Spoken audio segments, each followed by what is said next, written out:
Hi friends, मैं अजीत शर्मा आपके अपने यूट्यूब चैनल एजुकेशनल प्लैनेट पर आपका स्वागत करता हूं। जैसा कि बच्चों हम लोगों ने डीएलएड 4th सेमेस्टर के 2 क्लासेस कर चुके हैं और आगे उसको हम लोग बच्चों करेंगे। तो आप लोग इन चीज़ों को सीखिए और अच्छी तरह से इस पर प्रैक्टिस करिए ताकि एग्जाम में आप 25 में 25 पूरे नंबर ला सके बच्चों। और आप मेहनत करेंगे तो आसानी से चीज़ों को कर सकेंगे और उसका फ़ायदा आपको आने वाले एग्जाम में भी मिलेगा। तो ठीक है बच्चों, चलते हैं क्वेश्चन पे सीधे। तो बच्चों क्वेश्चन नंबर 21 तक हम लोगों ने कर लिया था। ये है क्वेश्चन 20 तक कर लिया था, तो ये है 21। इसमें टेक्नोमेट्री का क्वेश्चन है बच्चों। कह रहा है साइन 60 अपॉन कॉस 30 का मान है, ये पूछ रहा है। तो इसके लिए आपको वैल्यू पता होना चाहिए कि साइन 60 की वैल्यू क्या होती है, कॉस 30 की वैल्यू क्या होती है।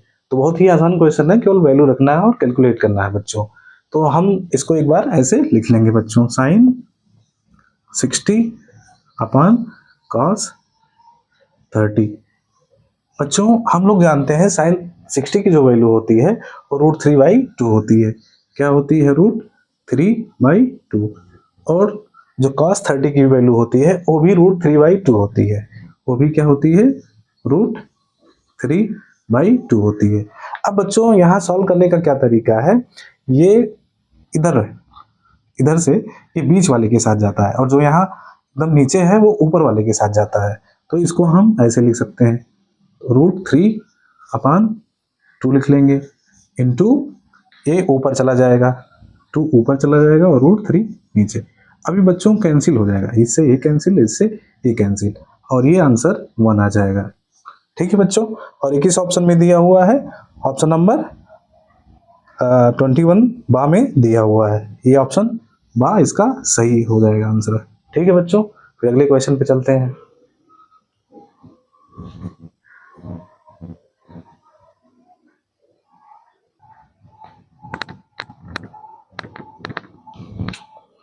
बच्चों एक क्वेश्चन नंबर 22 है, इसमें क्या कह रहा है? ये भी एक ट्रिग्नोमेट्री का क्वेश्चन है। कह रहा है यदि cos A equal to cos 0 हो, cos A equal to cos 0 हो तो A का मान क्या होगा? ये बच्चों दिया हुआ है, यही क्वेश्चन है ना। सॉरी बच्चों, यहाँ केवल 0 दिया है, इसको थोड़ा सा सही कर लेंगे। यहाँ दिया है 0, ठीक है। cos A इक्वल टू 0 हो तो A का मान कह रहा है क्या होगा। तो बच्चों इसको हम लोग कैसे सॉल्व करेंगे देखेंगे। इसको एक बार ऐसे यहाँ नोट कर लेंगे, cos A इक्वल टू 0 दिया है। अभी बच्चों पता होना चाहिए हमें कि 0 cos कितने डिग्री की वैल्यू होती है। तो cos 0 की वैल्यू 1 होती है और cos 90 की वैल्यू 0 होती है। तो यहाँ हम लिख देंगे cos 90 और फिर कंपेयर कर लेंगे बच्चों। तो इसको हम cos यही लिखे रहेंगे ऐसे, और 0 को हम क्या लिख देंगे? cos 90। ठीक है बच्चों, अब यहाँ से कंपेयर कर लेंगे। A की वैल्यू कितनी आ गई?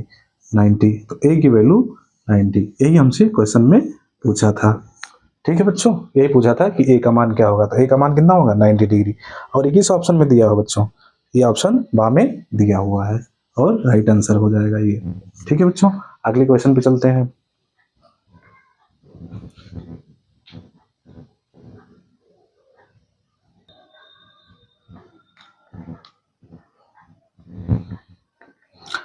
बच्चों क्वेश्चन नंबर 23 है, इसमें क्या कह रहा है कि आंकड़े 57987977535 का बहुलक क्या है।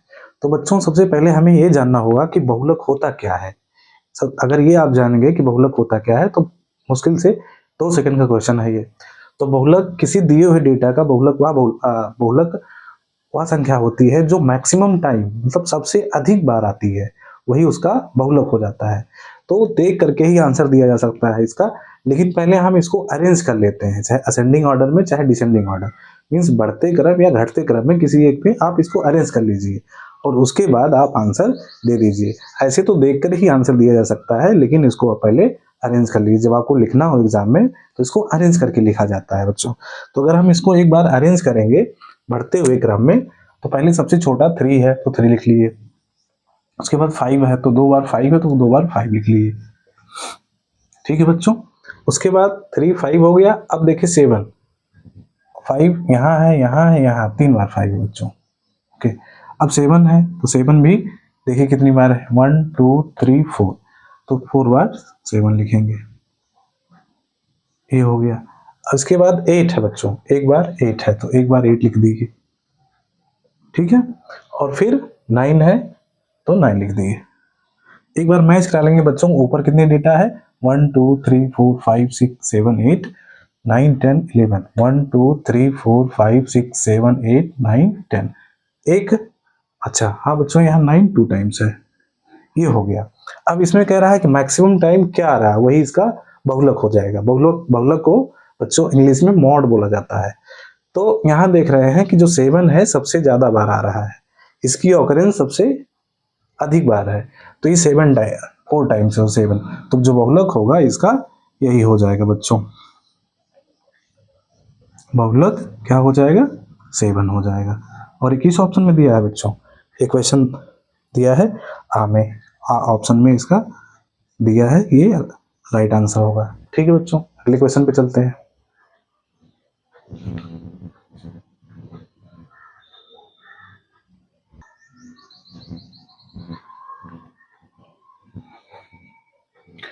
ठीक है बच्चों, अब क्वेश्चन नंबर 24 को हम लोग सॉल्व करेंगे।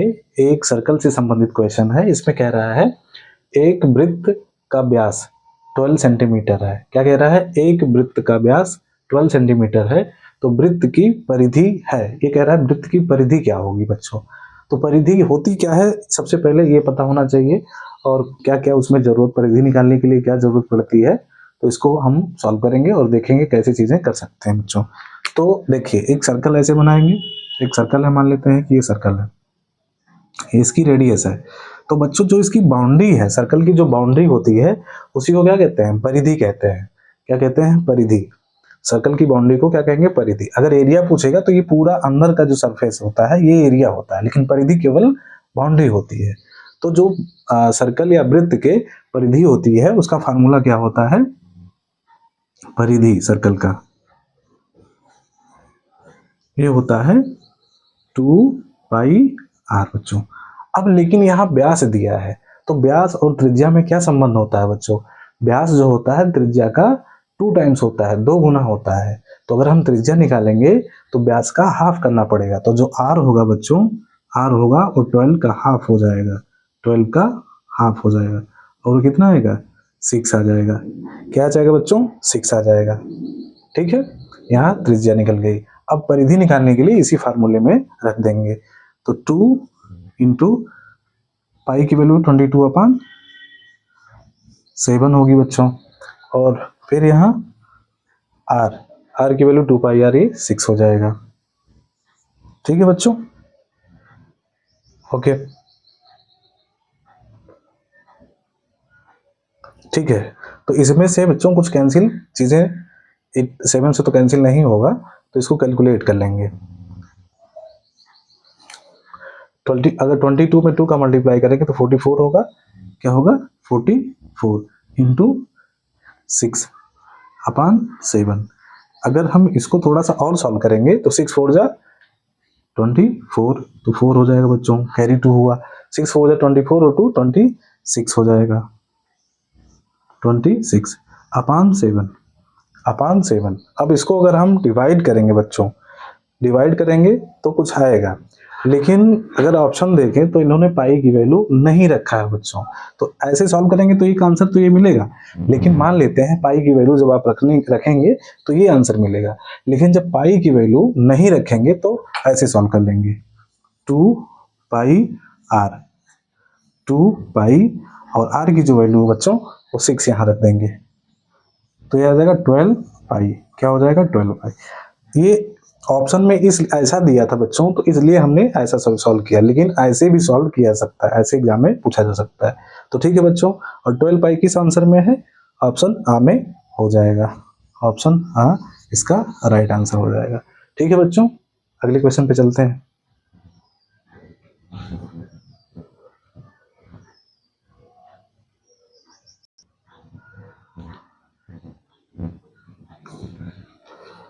बच्चों क्वेश्चन नंबर 25 है। इसमें कह रहा है कि समांतर चतुर्भुज के अंतः कोणों का योगफल होता है। तो हमने पिछले क्वेश्चन में, जब आप लोगों ने 2 क्लासेस और इसके पीछे देखे होंगे, तो उसमें इसका फार्मूला मैंने बताया बच्चों। अब यहाँ समांतर चतुर्भुज पूछा है, तो चतुर्भुज बहुत तरह के होते हैं, जैसे समांतर चतुर्भुज हो गया, वर्ग भी एक चतुर्भुज है, आयत भी एक चतुर्भुज है। तो कोई भी चतुर्भुज हो, सभी के अंतःकोणों का योग का फार्मूला एक ही लगेगा। तो वो जो फार्मूले हम लोगों ने बताया था कि बहुभुज के अंतःकोणों के योगफल का जो फार्मूला है बच्चों, उसी से हम इसको सॉल्व कर लेंगे। लेकिन समांतर चतुर्भुज भी एक स्पेशल टाइप का चतुर्भुज है। इसे इंग्लिश में क्या बोलते हैं? पैरेललोग्राम बोलते हैं बच्चों। क्या होता है समांतर चतुर्भुज, एक बार इसको देख लेंगे। जैसे मान लीजिए ऐसे समांतर चतुर्भुज एक ऐसा चतुर्भुज होता है कि इसके जो अपोजिट साइड्स होते हैं वो पैरेलल और इक्वल होते हैं, इन समांतर और बराबर होते हैं। तो ये इसके पैरेलल है और इक्वल भी है, ये इसके पैरेलल है और इक्वल है बच्चों। तो यही पूछ रहा है कि इसके सभी कोणों का योगफल कितना होता है, ये आपको जानना है। तो हम लोगों ने फार्मूला पढ़ा था कि बहुभुज, किसी भी बहुभुज के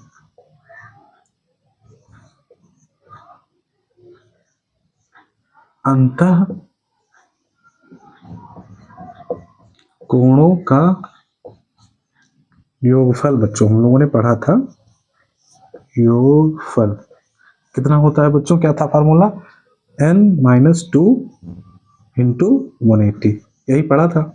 अब ये कोई भी हो, यहाँ तो चतुर्भुज है, चार भुजा वाला है, पंचभुज हो, खटभुज हो, सप्तभुज हो, अष्टभुज हो, कुछ भी दिया हो, यहाँ उस नंबर ऑफ साइड जो दिया है यहाँ रखेंगे और हम सीधे सीधे निकाल लेंगे कि कितने सारे कोणों का योगफल कितना होता है। तो यहाँ चार भुजा है तो बच्चों यहाँ लिखेंगे 4 -2 इंटू 180, तो 4 से 2 निकलेगा तो 2 होगा बच्चों, और यहाँ 180 से मल्टीप्लाई करेंगे तो 18 2 जा 36, और एक जीरो यहाँ है तो जीरो बगल में ऐसे रख देंगे तो 360 आ गया। तो समांतर चतुर्भुज के अंतःकोणों का योगफल कितना होता है बच्चों? 360 होता है, 360। अब ये किसी ऑप्शन में नहीं है, तो 360 जो होता है वो चार समकोण के बराबर होता है। तो इसको चार समकोण भी लिख सकते हैं, चार समकोण लिख सकते हैं, और यही ऑप्शन क्या हो जाएगा बच्चों? सही हो जाएगा।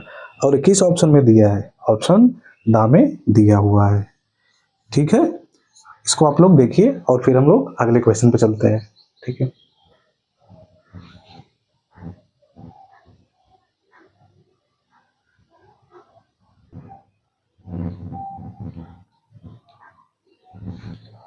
बच्चों क्वेश्चन नंबर 26 में क्या कह रहा है कि 20 25 2025 का वर्गमूल है। आसान सा क्वेश्चन है ये, इसमें आपको वर्गमूल निकालना आना चाहिए। तो दो तरह से वर्गमूल निकाला जाता है, एक गुणनखंड विधि और एक भाग विधि। भाग विधि से हम लोग बच्चों तेजी से निकाल सकते हैं और आसानी से जो बड़ी संख्याएं दी होती हैं जब उनका वर्गमूल निकालते हैं तो आप आसानी से निकाल सकते हैं, भाग विधि से आसानी से निकाला जा सकता है। तो बच्चों हम इसको भाग विधि से करेंगे और सीखेंगे कैसे इसको कर सकते हैं। तो पहले एक बार इसको ऐसे यहाँ लिखिए 20 25, ठीक है बच्चों, ऐसे बना लीजिए। अब इसमें इधर से पेयर बनाना होता है दो दो का, तो यहाँ पेयर बना लीजिए। अब यहाँ एक ऐसा नंबर लेना होता है कि उस नंबर में उसी का मल्टीप्लाई, उस नंबर में उसी नंबर का मल्टीप्लाई करेंगे कि 20 से ज़्यादा ना हो, या 20 हो जाए या 20 से ज़्यादा नहीं होना चाहिए, या उससे कम ही रहे। तो 4 लेंगे, 4 4 जा कितना होता है बच्चों? 16। 5 5 से ज़्यादा हो जाएगा तो 4 4 जा कितना होगा? 16। तो यहाँ इसको सब्ट्रैक्ट करेंगे, कितना आएगा बच्चों? 4। अब ये दोनों यहाँ आएंगे, एक साथ आएंगे दोनों डिजिट, यहाँ ये चीज़ें ऐड होती हैं, हमने पिछले क्वेश्चन में आप लोगों को बताया था। तो 4 4 कितना हो जाएगा? 8 8। अब यहाँ एक ऐसा नंबर लेना पड़ेगा बच्चों कि यहाँ ऐसे लिखना पड़ेगा कि इस दोनों में मल्टीप्लाई इतना है। तो आसानी से सोच सकते हैं, जैसे 5 किसी नंबर में जब हम 5 का कम मल्टीप्लाई कर दें, किसी नंबर में किसका नंबर मल्टीप्लाई कर दें कि लास्ट में यूनिट डिजिट 5 आए, तो अगर हम सोच सकते हैं ऐसे, अगर यहाँ 5 लिख दें तो 5 5 या 25, लास्ट में 5 आ रहा है, तो ऐसे एक अंदाज़ा लगा के किया जा सकता है। तो यहाँ 5 ले लेते हैं बच्चों, तो अगर 5 ले लेंगे तो 5 में इन दोनों का मल्टीप्लाई करके लिखना पड़ेगा। तो 5 5 जा 25, 5 होगा, 5 8 जा 40, और 40 और 2 42 हो जाएगा बच्चों, कितना हो जाएगा? 42, और ये कैंसिल हो जाएगा पूरी तरह से, और ये हमें आंसर कितना मिल गया? 45। 45 इसका आंसर होगा। और ये किस ऑप्शन में दिया है बच्चों? ऑप्शन बा में दिया हुआ है। ठीक है, इसको आप लोग करिए चीज़ों को, आसान है, बहुत ही आसान है चीज़ें, इसीलिए मैं कह रहा हूँ 25 में 25 आप ला सकते हैं, कुछ है नहीं इसमें। ठीक है, फिर हम अगले क्वेश्चन पे चलते हैं बच्चों।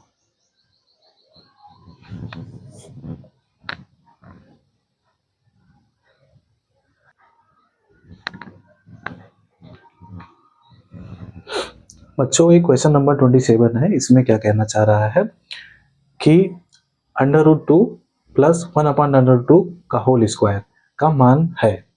ठीक है, तो इसके लिए आप लोगों को एक फार्मूला पता होना चाहिए बच्चों कि a प्लस बी का होल स्क्वायर होता क्या है। जैसे इसको हम ही मान सकते हैं, इसको भी मान सकते हैं, और फार्मूला लगा देंगे a प्लस बी का होल स्क्वायर, और सीधे सीधे वो फार्मूले पे रख देंगे और आंसर हमें मिल जाएगा। तो बच्चों पहले हमें जानना जरूरी है कि a प्लस बी का होल स्क्वायर होता क्या है। तो जैसे हम लोग जानते हैं कि a प्लस बी का होल स्क्वायर इक्वल टू क्या होता है बच्चों? a square plus B square plus 2ab। तो ये फार्मूला होता है बच्चों a प्लस बी के होल स्क्वायर का, a square plus B square plus 2ab। इसी में ला करके रख देंगे और हमें आंसर मिल जाएगा। a की वैल्यू ये होगी, b की वैल्यू ये होगी। तो यहाँ रखिए, तो √2 का स्क्वायर कर देंगे बच्चों, प्लस 1/√2 का स्क्वायर कर देंगे, 1/√2 का स्क्वायर कर देंगे, प्लस 2ab बच्चों। यहाँ 2a की वैल्यू √2 है और b की वैल्यू 1/√2 है। अब यहाँ एक चीज और समझना है बच्चों, जब कोई चीज रूट में होती है उसका स्क्वायर करते हैं तो केवल स्क्वायर रूट हट जाता है और वही वैल्यू हो जाती है। तो यहाँ 2 इसकी वैल्यू हो जाएगी 2, और इसकी जो वैल्यू हो जाएगी 1/2 हो जाएगी। और यहाँ से कुछ चीजें बच्चों कैंसिल हो जाएंगी, जैसे √2 से √2 कैंसिल, तो यहाँ से 2 बचेगा। फिर क्या बचेगा? 2 बचेगा। अब यहाँ भी 2 है, यहाँ भी 2 है, इसको ऐड कर लेंगे तो 4 हो जाएगा, प्लस 1/2। ठीक है बच्चों, अब इसको हम ऐड करेंगे तो इसका इसमें मल्टीप्लाई करेंगे, 2 4 जा 8 और 1 9। ऐसे भी कर सकते हैं या सीधे सीधे इसको ऐसे रख सकते हैं, 4 एंड 1/2 ऐसे रख देंगे बच्चों। इसके साथ यहाँ प्लस का ही सिंबल माना जाता है बच्चों, और यही ऑप्शन इसका सही हो जाएगा। और 21 ऑप्शन में दिया हुआ है बच्चों, ऑप्शन सा में दिया हुआ है, सा इसका राइट आंसर हो जाएगा। ठीक है बच्चों, ये हुआ। अगले क्वेश्चन पे चलते हैं।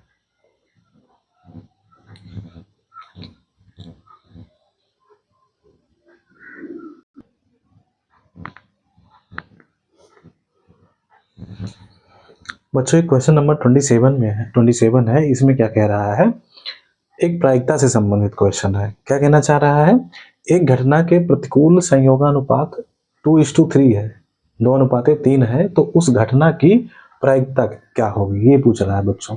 तो ये अच्छा क्वेश्चन है, तो इसको समझने के लिए सबसे पहले हम लोग ये समझेंगे प्रतिकूल संयोगानुपात क्या कह रहा है। मान लेते हैं संख्या क्या दिया है, प्रतिकूल संयोगानुपात 2:3 दिया है। ये क्या दिया है? 2:3। ठीक है, 2:3 दिया है, ये प्रतिकूल संयोगानुपात है बच्चों। तो ये जो पहला है ये प्रतिकूल संयोगानुपात है, लेकिन जो बाद का है ये अनुकूल संयोगानुपात की संख्या है। तो अगर हम कुल परिणाम निकालें तो प्रतिकूल प्लस अनुकूल का सम आता है भाई बच्चों। तो अगर हम कुल परिणाम यहाँ निकालेंगे, कुल परिणाम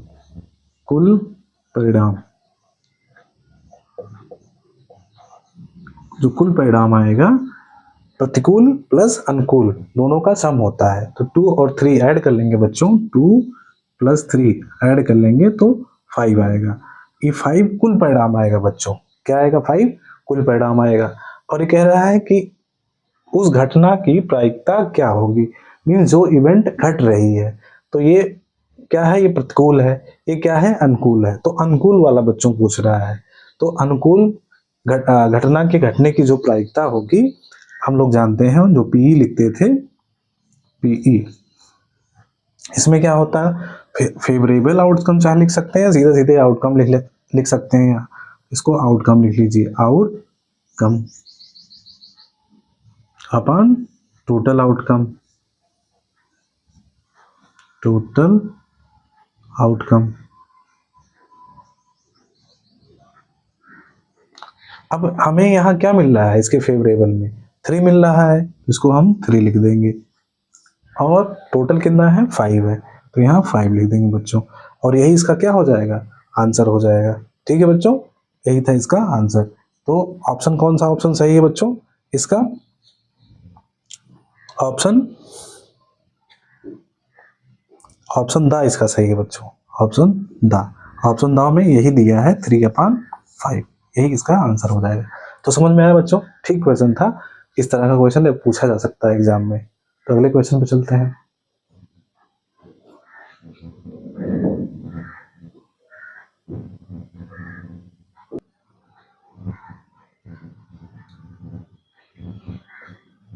बच्चों ये क्वेश्चन नंबर 29 है, पिछला जो क्वेश्चन था बच्चों वो 28 था, ये क्वेश्चन है 29, और इसमें भी क्या पूछा है, बहुलक। जैसे हम लोगों ने पिछले क्वेश्चन में भी किया था, उसमें पूछा था क्या, बहुलक ही पूछा था बच्चों, क्या पूछा था, बहुलक। तो इसको हम पहले असेंडिंग या डिसेंडिंग ऑर्डर में इसको रख देंगे, मीन्स बढ़ते क्रम या घटते क्रम में इसको हम पहले व्यवस्थित कर देंगे, और फिर इसका आंसर हम पता कर लेंगे बच्चों। तो जैसे पहला दिया है 13, 14, 10, 12, 11, 12, 13, 10, 12 का बहुलक, तो इसको बढ़ते हुए क्रम में पहले हम इसको अरेंज कर लेंगे बच्चों, और फिर आसानी से ऐसे भी बता सकते हैं हम लोग, लेकिन पहले एक सही तरीके से उसको हम लोग करेंगे। तो पहले अगर देखेंगे सबसे छोटा नंबर इसमें क्या है बच्चों, 10 है, तो 10 लिख लीजिए। कितनी बार 10 दिया है, देखिए 1, 2, 2 बार 10 दिया है, 2 बार 10 लिख लेंगे। ठीक है बच्चों, इसके बाद आता है 12 आता है, तो 12 लिखिए। कितनी बार दिया है 12 बच्चों, 1, 2, 3, 3 बार 12 लिखिए, 3 बार 12 हो गया। अब आता है 11, अब 11 कितनी बार लिखा है, देखिए एक यहाँ है और कोई नहीं है, 11 हो गया, सॉरी 11 पहले लिखना चाहिए था बच्चों, तो आप लोग यहाँ इसको ऐसे हटा के यहाँ लिख लीजिए। ठीक है बच्चों, सॉरी यहाँ 11 लिख लीजिए, 11 लिख लीजिए, ठीक है 11, क्योंकि एक ही बार आया है बच्चों, 11 एक ही बार है। उसके बाद 12 3 बार आया है। अब 14 लिख लेंगे, क्योंकि नहीं इसके पहले एक 13 है, तो 13 भी लिख लेंगे, 2 बार है, देखिए एक बार यहाँ 13 है, एक बार यहाँ 13 है, तो 2 बार 13 लिख लीजिए, 14, एक बार यहाँ 14 है तो 14 लिख लीजिए। ठीक है, 14 कितनी बार बच्चों, एक बार है। ठीक है, एक बार डेटा मैच करा लेंगे कि क्या यहाँ जितनी संख्याएं हैं ऊपर भी उतनी संख्याएं हैं, तो 1, 2, 3, 4, 5, 6, 7, 8, 9, 9 संख्याएं ऊपर है, तो 1, 2, 3, 4, 5, 6, 7, 8, 9 मीन्स सही है। तो कह रहा है बहुलक, तो बहुलक सबसे अधिक बार जो होता है वही उसका बहुलक होता है बच्चों। तो सबसे अधिक बार यहाँ देख रहे हैं 12 आया है, 12 3 बार आया है, तो यहाँ जो बहुलक होगा वो क्या होगा, बहुलक जो होगा वो होगा 12। ठीक है बच्चों, एक ही ऑप्शन में दिया हुआ है, ऑप्शन बा में दिया हुआ है, ऑप्शन बा इसका राइट आंसर होगा। ठीक है, अगले क्वेश्चन पे चलते हैं।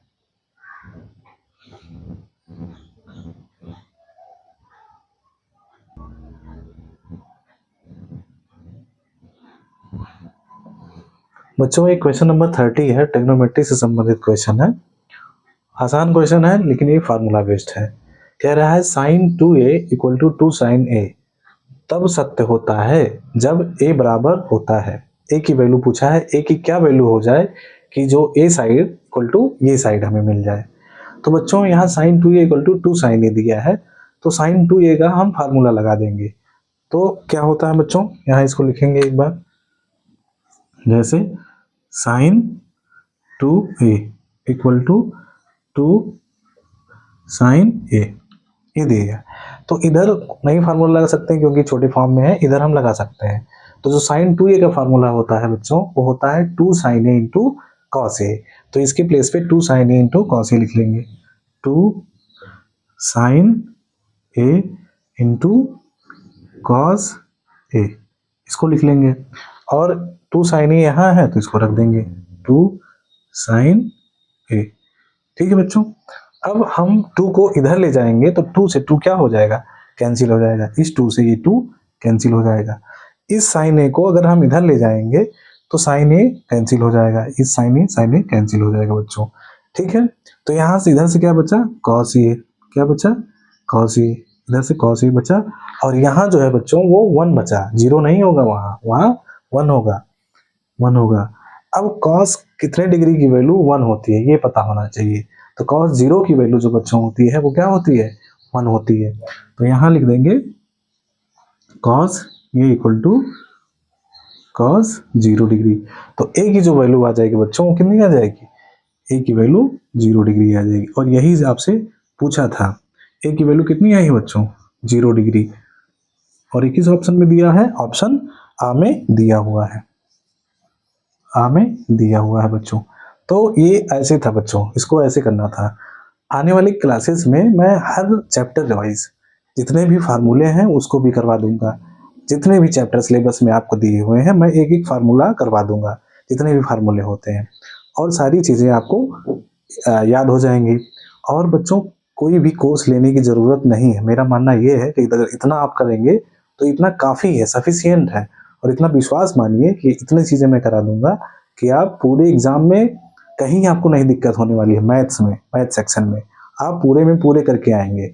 और इसमें ही नहीं, आने वाले सुपर टेट वगैरह में भी आप अच्छा, क्योंकि यही सबसे चीज़ें आपकी मजबूत होंगी, बेस यहीं से आपका मजबूत होगा बच्चों। तो इसमें आप लग जाइए, बढ़िया तरीके से मेहनत करिए और आगे बढ़िए। ठीक है बच्चों।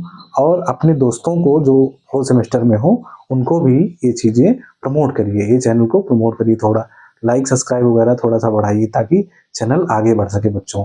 और आगे बढ़ेगा तो और भी चीज़ें आप लोगों को आसानी से मिलेंगी और सारी चीज़ें वो फ्री रहेंगी बच्चों। ठीक है, तो आप लोग इसको पढ़िए और आगे बढ़िए। थैंक यू बच्चों।